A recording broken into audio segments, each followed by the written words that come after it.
So if you've been keeping up on the TMP main channel, you noticed Nothing Fancy just dropped the Walther PPS review. I wanted to throw just my 2 cents into the ring and address some of the things that I like and dislike about some of these guns. In testing for the PPS, the XDS, the M&P Shield, I got to shoot all 3 of those, and so I wanted to just throw my thoughts out there into the void, let y'all know what my personal favorite is, having shot these kind of back to back. I will say the Glock 26 is kind of here just as filler. I don't really consider it, at least personally, to be one of these ones. You know, it's the single stack 9 concept, which I was laughing my ass off at the newest, what is it, the Remington RC31 article out there. It had some stupid intro for one of the reviews I was reading where they called it revolutionary and this brand new groundbreaking pistol. I mean, come on, ass dick. Look at these. How is that a revolutionary concept? 9mm, okay, got it, single stack. Whoa, game changer. I mean, you've got 3 of them right here, 4 of them once I start rolling in other stuff. It's not a new concept, yet every gun article that ever comes out has to act like they're reinventing the wheel. It's ridiculous. It pisses me off every time. But it's also kind of laughable. So, single stack 9, revolutionary, game-changing concept. We're seeing it here in the flesh. First time it's been done in a century. It's insane. I can't believe it. I'm about to get my pants on the spot. It's ridiculous. Anyways, so these 3... single stacks. This is double stack. I have this here for size comparison because personally I've always been more of an ultra compact guy. I love the Ruger LCR, I want to say the Airweight Smith & Wesson. I carry those all the time. It is nice having a normal pistol though. I do like them. I like shooting them more, but it's hard to kind of approach that level of concealability. I like the amorphous blob shape of those concealed revolvers. They're easier to just kind of hide and be lower key. Great summer guns, but once he started rotating these through and I shot them, I learned how much I really like shooting them. So stacking them up head to head, personally I've never had huge problems with the LCR. This is his. I have a brown one that I carry from time to time. My big thing is I just don't have a carry system for hip carry, and I love hip carry. He loves the pit carry, which I absolutely loathe. I just don't have the real estate on my body to have this without it poking out under an armpit and totally printing all the time. One of my big things and tenets of carry is how much RAM it consumes in my brain. Every bit of thought that I have to put into concealing it and acting weird and kind of, you know, motioning around my gun. Okay, remember not to bend over too far, otherwise it'll, you know, untuck and then you'll have it staring. It's just a hassle. I don't like that. I like having good concealed stuff that's basically not there unless I really need it, which 9 times out of 10, more like 999 times out of 100, you know, or 1,000, whatever the math is on that. I'm way tired. I'm not going to use it, so it doesn't really matter to me. The LCR, having shot, or the, whatever the hell this thing is, the PF9, having shot it a lot, I like it. I don't love it, and I can't put my finger on why. Maybe it's the trigger on it. It does have a very long, awkward trigger pull sometimes. Maybe it's the weight. I like to carry it. I don't know, it just doesn't do it for me like the others. I don't shoot as well with it, and really that's the big marker at the end of the day for how much I love all these. I can love carrying a gun, but if I'm not a good shot with it, I'm probably not going to carry it, because what's the point? I mean, I'm not going to want to miss 9 out of 10 rounds that I'm firing. I don't know, it's all personal stuff, and you can try them out. But personally, I've, you know, shot all these. I know them pretty well. I know that I'm a fair, not a great shot with the PF9. I'm pretty good with the Glock 26.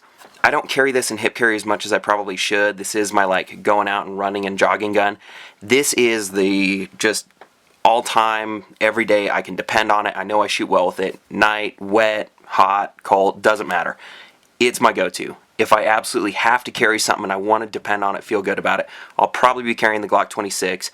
It's not much thicker than the rest of these. If you compare them side to side, that's what I kind of found, because when he was looking at these and saying, yeah, I like the single stack 9s, I was actually on the fence with it. I said, well, personally, what's the point? I mean, if you get to this size of gun, look at them side to side, they're really not that different. You're not giving up or gaining anything compared to a Glock 26. They're just, it's a marginal difference. So in carry, I just like having the extra capacity. I know everyone's getting wood over the new 380 Glock, whatever that stupid thing is. I would say it's a cool gun had it come out in like 1994. They're a bit behind the curve doing it in 380. I would have to assume, again, personal conjecture, not founded on anything. I think they're going to 380 because it's more of a popular European caliber, and it's a lot easier to obtain, especially in countries where you can't use any military cals. Maybe a 9mm is considered, you know, an upper echelon caliber, and you can't really do it. So it's probably more of a marketing move. It was a lot easier for them to develop. I know the 380 ballistics and all that are different. It's probably easier to do in the long run. Not a big deal. So that's a Glock 26. I'm going to go ahead and move it out of the frame here so we don't have to stare at it anymore. That's the, I want to say, A grip on it. I love that stuff. It's great. Makes it feel felty and just wonderful. Love the Glock 26. We can't all be Raylan Givens and run around with the Glock 40 all the time, but if you want something concealable, you want something small, dependable, the Glock 26 is pretty much impossible to beat. But let's say you just want to look at nothing but single stacks. That's kind of where we are now. I've shot all these, and let me move in the Walther PPS. I'm going to go ahead and move these here, give it some prime real estate here. So mainly in the course of testing them, I shot these three back to back against each other, and I'm going to go ahead and say the Walther PPS, definitely my favorite. First I started with the XD, then I went to the M&P Shield, finally ended up on the Walther. By far my favorite. I shoot very well with it. I'm just balls on accurate. I love the sights on it. It's great. Let me go one by one. I want to end with the PPS because I'll, just love it, love it. The XDS is probably my least favorite to shoot out of the three of these, and honestly, it baffles me. I still can't put my finger on it. It's got just bitchin' sights on it.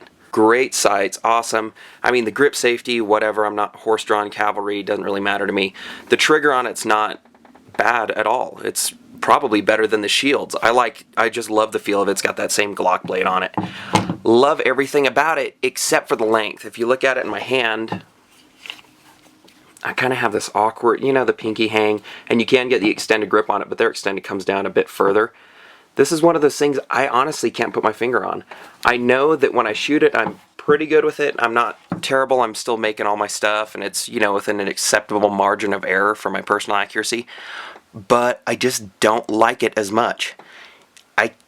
I can't really give you an explanation. I've told you all the reasons why it's great, and I don't really have any that it's bad. It's not considerably shorter than all these, and by every measure I should like it a lot more because it's concealable, it's shorter, it's all that. But I don't know, it just doesn't translate into when I was shooting it. I shot fairly well with it, but it just wasn't as comfortable. It doesn't fit my hand as well.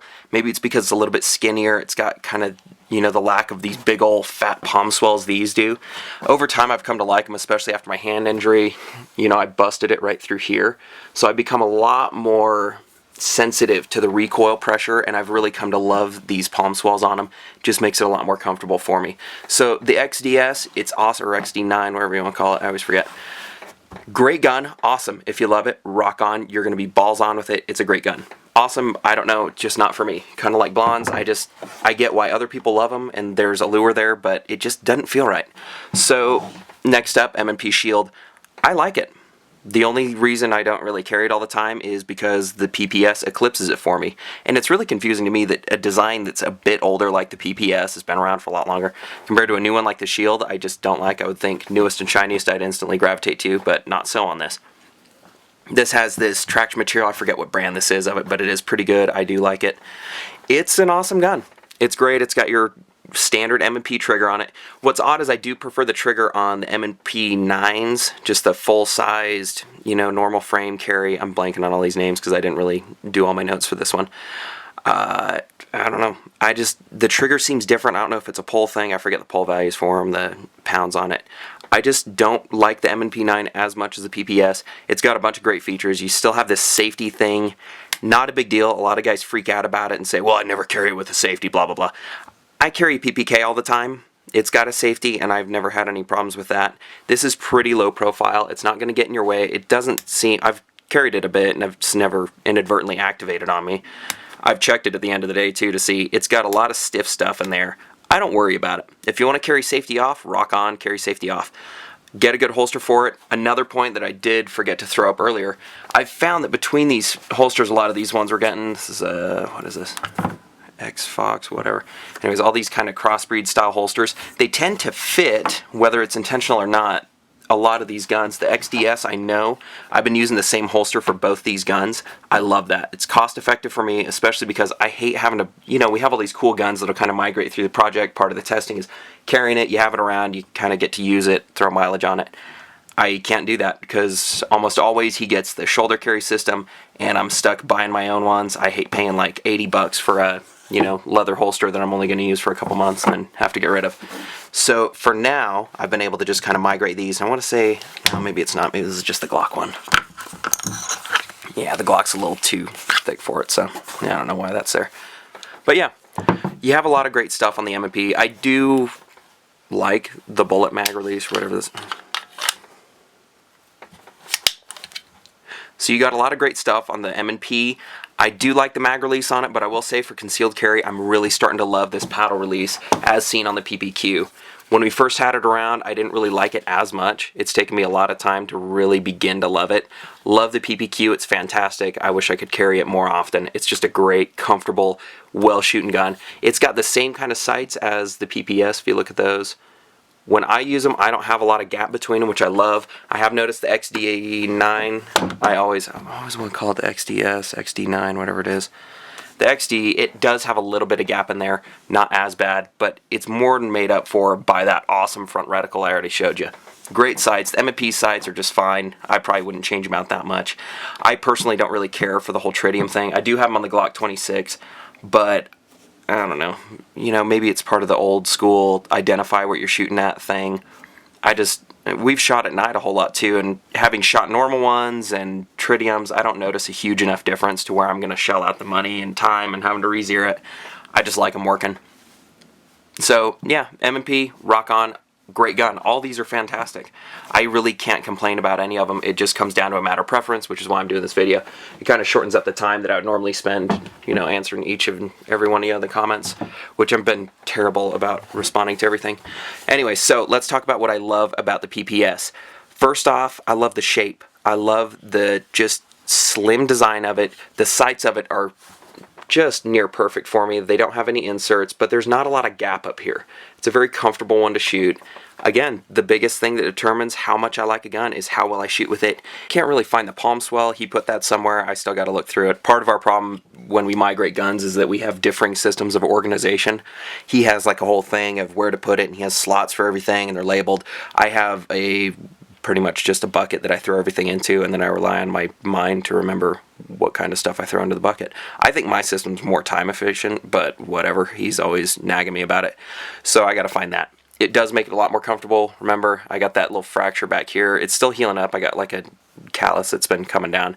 But for some reason when I shoot, I can definitely feel it through there. That's why I've really come to love these. It just feels great in the hand. You can see it matches up perfectly. This is something that I'm surprised they haven't put on any of the others. I have to kind of work around the tripod here. I'm surprised that more manufacturers haven't put these in to their smaller guns. I know personally I have an issue with recoil control and follow-up shots on pretty much all these little ones. The PF9, I have that problem with it too. I think that's part of why I'm probably not great with the PF9. I think I have pretty bad form when I'm shooting pistols. You've probably noticed in the past. They tend to rotate up and out of my hands. I'm either holding too tight, not tight enough, and they migrate. This one, it has enough of a form and it fits me well enough that it doesn't migrate at all. And I like tucking my finger into that front there and really bringing it down after each one. I love it. That just really works for me. The slide, everything, the serrations, they're great. Not like any of these other ones are lacking in any way. This just, it fits me better. It's like a nice, comfortable pair of jeans that I've had for the last 10 years. Really works. Size-wise, you're not really giving up much compared to any of these other ones. It's not going to really treat you wrong in any way. It may be a bit taller if you compare it. Let's throw the shield up against it. Trying to do this without scratching. Yeah, so pretty much the same size. And remember, you can migrate holsters between these, so if you have like 2 or 3 people carrying in your house, you can kind of have a couple. You won't have mag compatibility, but at least you can kind of try them out and use that as an excuse. Anyways, that's why I love the PPS. You can't go wrong with any of these. Go ahead and buy whatever you want. Love it. Be happy with it. That's really all I can say about it. Love the PPS, love the PPQ. I have carried all these, and I continue to. Even though I may say in this that I don't like the XD as much, I've literally been carrying this exact gun for the last 3 weeks straight, pretty much every day. So I may not like it as much as the rest of these, or may not like it as much as the PPS, but I'm still carrying it and using it, so I can't dislike it that much. It's just that it's eclipsed by my inane love for the PPS. So that's a quick pickup one, answering some of your questions on my daily carry stuff. Thanks for watching. I'm probably going to do a helmet review next if I can get it out of the way. Patches are getting here tomorrow, Monday, which is first Monday in March, so I'm going to blow those out the door as fast as I can. Sorry for the delay. I just really did not think they would be that popular. Thanks for watching, guys.